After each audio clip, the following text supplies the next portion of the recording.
implemented in the classroom. For myself, I'm working as a teacher for in this year, 30 years. 30 years ago, when I go to the classroom, I try to provide a small blackboard to write down some cases, examples, prepare for the user classroom. 20 years ago, we tried to use Slack to use in the classroom and also get feedback as different from other teachers. 5 years ago, I tried to use WeChat to communicate with every student and also provide some apps for the students. So also get feedback. In this situation, so what is the difference? This year and this years ago, just really changed.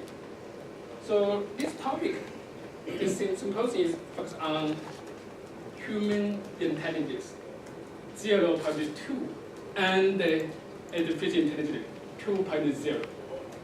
2.0 artificial comes from China. So I try to talk about, share you some information about this issue. This comes from Chinese issued by the central government.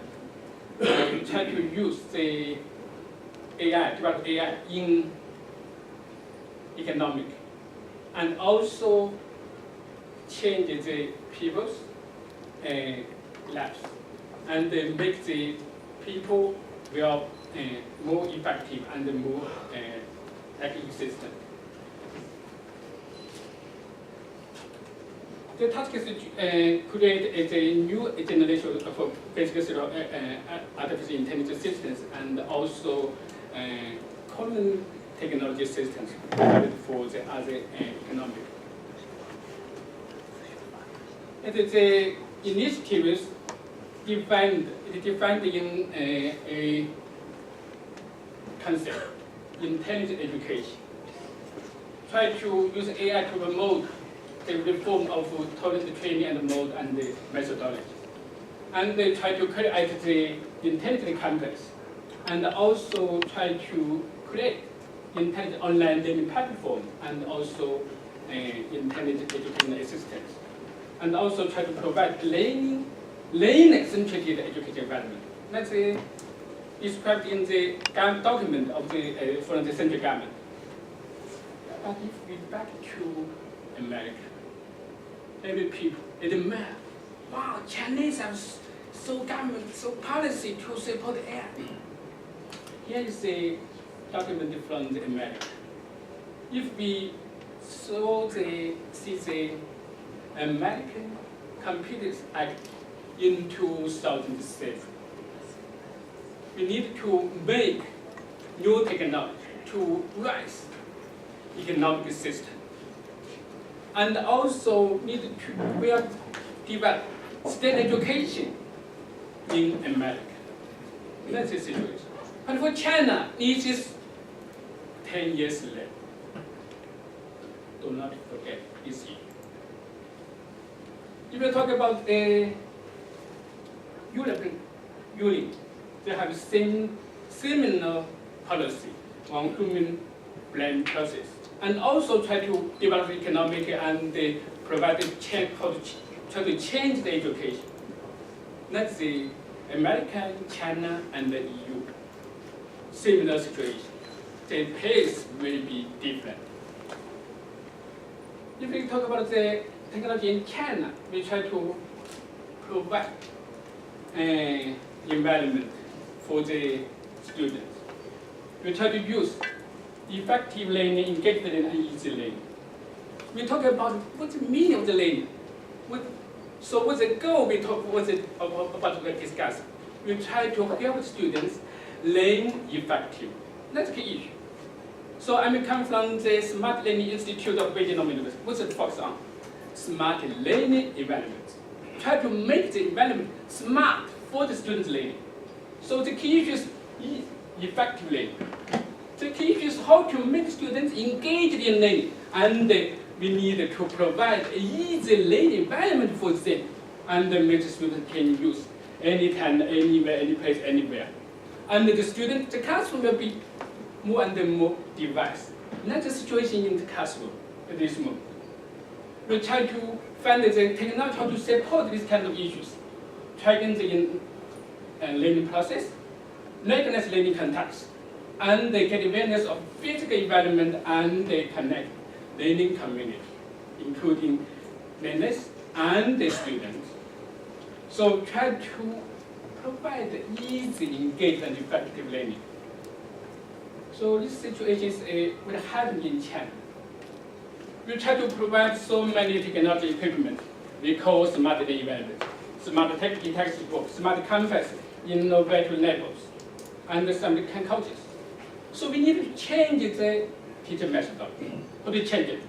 Learning methodology, class patterns, and the digital resources, quality digital resources, and also we need to provide to change the e-leadership. And also in China, we try to create modern education system. How to define school system, how to make the school layout effective in China. That's the situation we need to do. This slide shows you some new learning ways happen in China and in the world.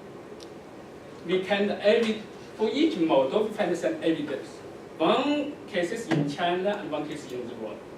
We can say, well, if we change the classroom, change the learning and teaching, the four changes, maybe change the learning space, maybe change the teaching methods, maybe change the content, maybe change the learning approaches.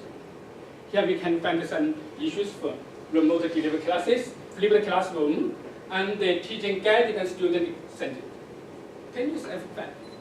But even all the learning models can both happen in China and America. But in China, niches are popular. Niches are popular in US and most country. It means China, we try to change learning space and teaching methods.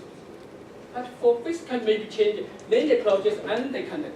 Will be more popular. That's the situation. So how about the AI? We try to find the new fields. Nowadays we try to develop cognitive tools. So many apps to support this. And they try to develop adaptive learning system. Everybody talk about this kind of platforms. Educational robots. How to differentiate the teacher management in the classroom, and how to help the teachers get awareness of the learning environment. So this focus on the research on technology research and development, and the deployment and application. Other two issues we need to consider. Research on cognitive loss and the nature of learning and the values of education. And also the security rules, issues, and the mentions. So here's the intelligent education from the central government document. So maybe we can support this kind of education. So what is that? We try to find the potentials of AI, new generation of AI. In the first one may be personalized learning. Adaptive service. In the discipline, we try to raise a new discipline to support, especially education technology, and also academic evaluation. So we try to change the teachers' roles. So AI maybe have the potential to support this kind of issues, but the challenge is what's the experience in the classroom. If a teaching working with a robot in the classroom to educate students, what happens? What's the value of education using AI? For example, if a student finishes his homework using AI support, how do you evaluate? Maybe there is an extreme situation.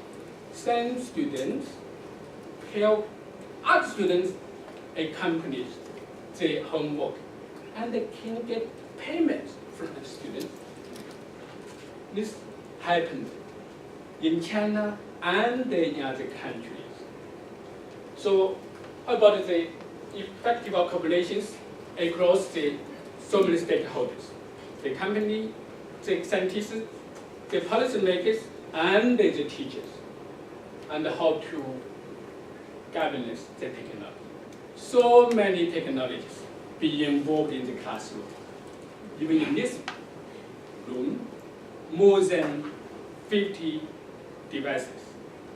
Every people have at least 2 devices. One is mobile phone, one is computer. Maybe some people have 2. How to govern this? So in China, we have so many, for education, we have so many bases. China provides so many equipment to even in rural area. But this is the policy, the potentials is a challenge in the concept. Nowadays, we talk about the learning. So one is the engagement. One engagement for the learning, not engagement, not engage. So effectiveness highly depends on the students engaged or not. But also we can find some emotions, positive and negative. Or we use adaptive learning, we use the mastery learning to memorize the content. If some people feel upset, how to help them? How help the teachers help the students to do that? That's the key issues. We try to use the technology to support effective learning, devote independent, flex, and closer. But it's a question. All the ICT is not happen nowadays. That's the key issue we need to consider. That's Thank you.